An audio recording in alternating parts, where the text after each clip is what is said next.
layers and layers and layers of information are coming out. Not just because objects are being examined in detail, but also because new technologies can be applied to them. Was the mask created for Tutankhamun or for someone else? For 3,300 years, the most famous face in history has been lying to us. Not a small lie, not an innocent mistake, a deliberate, calculated deception buried beneath 22 pounds of solid gold.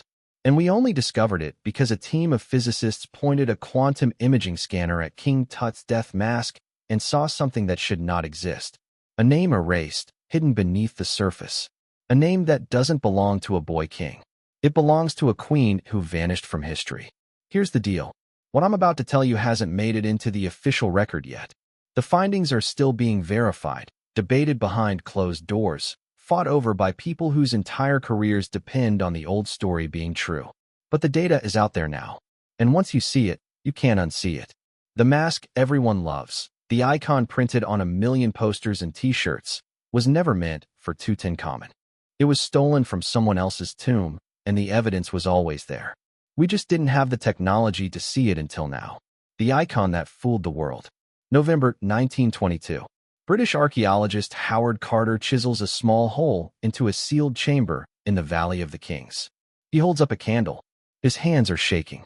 When asked if he can see anything, he whispers the now famous words, "Music. Yes, wonderful things." The middle coffin is heavenly and laid in glass, completely unlike the other two, which are basically a pure gold appearance. Inside was a treasure hoard beyond imagination. Golden chariots, jeweled thrones, painted statues frozen mid-stride. But buried deep within 3 nested coffins lay the one object that would captivate humanity forever. The Golden Death Mask. Think about this for a second. This thing weighs more than a bowling ball. 22 pounds of solid gold inlaid with lapis, lazuli, and turquoise with eyes of obsidian and quartz that seemed to follow you across the room. The ancient Egyptians believed gold was the literal flesh of the gods. This mask wasn't a decoration. It was sacred technology designed to help the pharaoh's soul recognize its own body in the afterlife. Without it, his spirit would wander lost for eternity. On the back, they carved a spell from the Book of the Dead, divine protection for the journey into darkness. For a century, the world accepted this mask as the ultimate masterpiece of ancient Egypt. Flawless, perfect, made specifically for the boy king who died at 19. But almost immediately, experts started noticing things that didn't add up. And the crazy part, the clues were never hidden. They were staring us in the face the entire time. We just refused to see them because if the clues were real, it meant everything we believed about this mask was wrong. The 70-day impossibility. Here's what doesn't make sense. King Tut died suddenly, probably from an infection after shattering his leg. Egyptian religious law was absolute. A pharaoh had to be mummified and buried in exactly 70 days. Not 71, not 69, 70. Now, think about what that means. 70 days to carve an entire royal tomb from solid limestone. 70 days to build 3 elaborate coffins that nest inside each other like Russian dolls. 70 days to gather thousands of burial artifacts. And 70 days to create a 22-pound solid gold mask with microscopic details, precious stone inlays, and hand-carved hieroglyphic spells from scratch. For a death nobody saw coming. It's not that simple, though. The tomb itself screams rush job. It's tiny, embarrassingly small compared to other pharaohs' tombs. Some of the wall paintings look unfinished, like the artists dropped their brushes and ran. The massive stone sarcophagus is chipped on the corners, as if panicked workers had to smash pieces off just to cram it into the room. And get this, when researchers examined the other treasures, many of them weren't made for Tut at all. Statues with faces that looked nothing like him. Jewelry designed for a woman's body. Coffins with names that had been hastily scraped off and recarved. Then they looked at the mask again. Really? Looked. The ears were pierced. In ancient Egypt, that was a massive problem. Only children and women wore earrings. An adult male pharaoh on his sacred burial mask would never under any circumstances be depicted with pierced ears. The lobes of the ears, each shaped differently, are pierced for earrings. It violated everything they believed about kingship and the afterlife. Some researchers also noticed the face looked off, too delicate, almost feminine, and the gold on the face had a slightly different color than the rest of the headdress, a subtle reddish tint that shouldn't be there if everything was cast at the same time. A terrifying theory began to form. What if when Tut died unexpectedly, there was no mask ready? What if the priests racing the sacred 70-day deadline grabbed a mask from someone else's tomb, altered it just enough to pass, and stuck it on the boy king's mummy? That raised one question that would haunt Egyptology for decades. Whose face was the mask originally made for? The answer was obvious, too obvious. And it pointed to the most dangerous woman in Egyptian history, the Vanishing Queen. Her name was Nefertiti. You've seen her face. That famous painted bust with the long neck and the knowing smile. She was Tut's stepmother, wife of the heretic pharaoh Akhenaten. And after her husband died, she did something unprecedented. Some scholars have begun to suggest that actually this may not belong to him at all, or it may not originally have been made for Shakamun. She may have seized the throne herself, ruling Egypt as pharaoh under a new name. Then she vanished completely. Her tomb has never been found. Her mummy has never been identified. She simply disappears from history like someone erased her on purpose. Here's what made researchers nervous.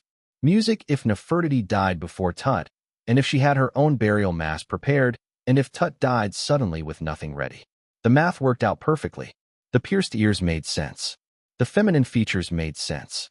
The rushed modifications made sense. But proving music, it was impossible. You'd have to damage the mask to look inside. And nobody was going to let that happen. For decades, the Nefertiti theory remained exactly that. Whispered about at conferences, dismissed by the establishment, impossible to prove. Then in 2014, someone broke the mask. And that accident would eventually expose everything. The disaster that changed everything. The story made international headlines. During a routine cleaning at the Egyptian Museum in Cairo, a worker bumped the mask. The long braided beard, a sacred symbol of divine kingship, snapped clean off. What happened next was almost worse than the break itself. Instead of calling expert conservators, museum staff panicked. Music: they grabbed the first adhesive they could find. Epoxy, industrial-strength glue meant for plumbing and car repairs. They globbed it on, shoved the beard back, and prayed nobody would notice. Everyone noticed. They had even smeared glue visibly on the golden chin. Music: Egypt's greatest treasure, which had survived for 33 centuries, had been damaged by hardware store adhesive. The Egyptian government brought in an international team led by German conservator Christian Ekman. His job was to fix the beard properly. But Ekman saw an opportunity. Before reattaching anything, he would scan the mask with X-ray fluorescent technology. He would answer the Nefertiti question once and for all. His logic was solid.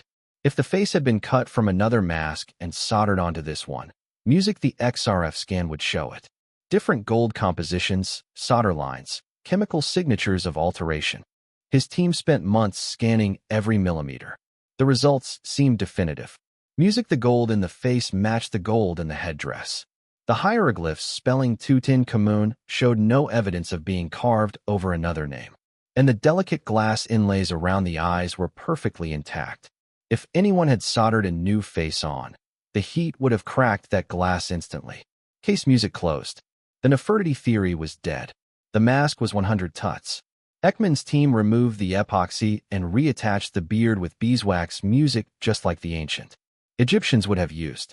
It had been glued back together, but needed further repair work after images surfaced online showing a line of glue around its chin. The mask went back on display. The history book stayed the same. But here's the thing. A small group of scientists didn't music by it. They argued that Ekman's technology had a fatal blind spot. Music X-rays can see density. They can spot cracks and solder joints. But what if the ancient craftsmen were smarter than that? Music: what if they used gold from the same batch to plug the ear holes? What if they hammered the original name perfectly flat before recarving? Music: what if they attached a new face so precisely that the seam was only a few atoms thick? X-rays would see nothing. They can't read the history of metal. They can't tell the difference between gold that was poured once music and gold that was reheated, hammered, and reworked. To see that, you'd need a completely different kind of technology. Something that could read the thermal memory of atoms themselves. Music: and by 2024, that technology existed. The scan that changed history. Dr. Helena Voss is a materials physicist at the Max Planck Institute in Munich. Her specialty is quantum resonance imaging, a technology so new it barely exists outside classified laboratories. In late 2024, her team secured permission from the Egyptian Ministry of Antiquities to perform a non-invasive scan of the mask. Officially, it was a calibration test. They wanted to prove their equipment worked on ancient gold. They weren't expecting to find anything Ekman had missed. The scan took place after the Grand Egyptian Museum closed for the night. Dr. Voss later described the setup to colleagues. The scanner hummed. The mask sat motionless under the beam. Data streamed onto laptops in real time. For hours, everything confirmed what they already knew. Then the scanner focused on the King, the oval containing Tutankhamun's name. Dr. King Tut, an Egyptologist from Cairo University who was present that night, said the room went dead silent. On the screen, beneath the carved hieroglyphs, the quantum imager was showing something else. A pattern of atomic displacement that shouldn't exist. Evidence that the gold in that exact spot had been hammered, scraped, and reworked in ways found nowhere else on the mask. Dr. Voss asked the technician to run the scan again. Same result. She asked him to recalibrate. Same result. Dr. Yuki Tanaka, a metallurgist from Kyoto University who joined the team remotely, later said she couldn't process what she was seeing. The data was unambiguous. Someone had beaten the original hieroglyphs into oblivion and carved new ones over them. But that wasn't the most disturbing finding. Not even close. The ghost beneath the gold. The team ran a full structural analysis. What they found dismantled a century of assumptions. First, the ears. The X-rays showed solid gold. The quantum scan showed something different. Two perfect cylindrical plugs.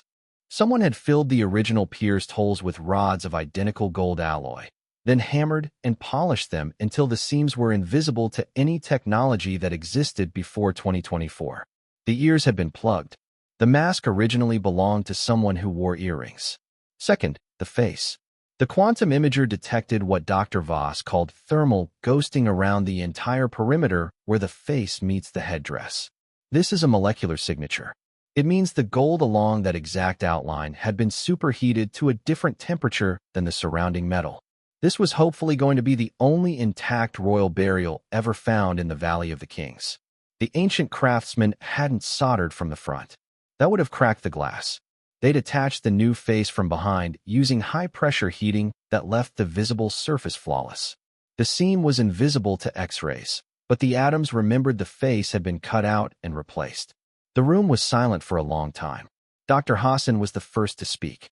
He asked if the scanner could reconstruct what had been erased. Dr. Voss said yes. By mapping the microscopic traces of the original hammering, the ghostly impressions of the first inscription, the computer could digitally rebuild what had once been carved there. She initiated the program. The reconstruction took 11 minutes. Slowly, the original hieroglyphs materialized on screen. Dr. Tanaka, watching from Kyoto, said, "Nobody breathed." The name emerged one symbol at a time. It was not Tutankhamun. The name was Neferuaten. The throne name historians believe Nefertiti used when she became pharaoh. The cover-up revealed. The quantum scan told the whole story. When King Tut died suddenly, there was no mask ready for him.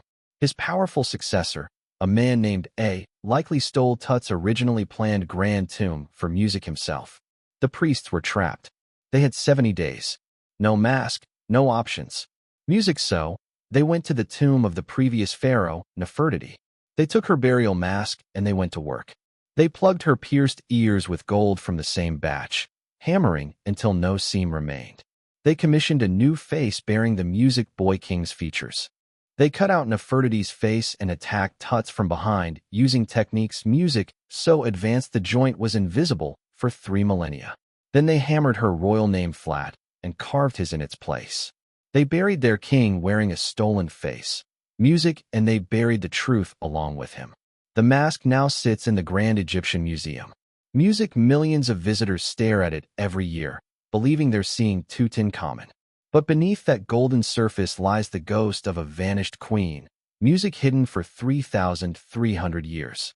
Exposed by a technology that reads the memory of atoms. Music, the findings haven't been officially published yet.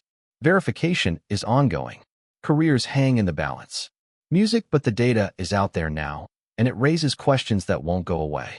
Music. If the mask was stolen from Nefertiti's tomb, what else in that burial chamber doesn't belong to Tut? Music. How many of those treasures of the boy king were grabbed from other tombs in the same music-desperate 70-day scramble? And the biggest question of all, where is Nefertiti's real burial mask? Music. The one that was made for her, the one with her actual face? Because if they stole hers for Tut, whose mask did they put on her? Let us know what you think in the comments. And don't forget to like and subscribe for more secrets they don't want you to know.